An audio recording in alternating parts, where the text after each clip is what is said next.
अंगठ्या, जी मालक. आपली बैल पठारावरती किती वेळा धावली र? 2 मिनिटं मालक. आणि त्या धान्याची 1.5 मिनिटं मालक.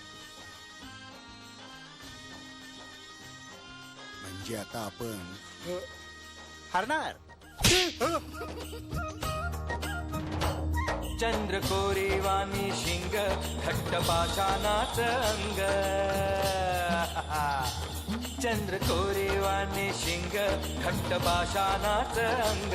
पाना समये ग येती वर गुल्हालाची माती. पाना समये ग येती वर गुल्हालाची माती. हत्तीवानी हिरग त्यांच्या औरात ढगली. शर्यत लागली रामा शर्यत लागली. शर्यत लागली.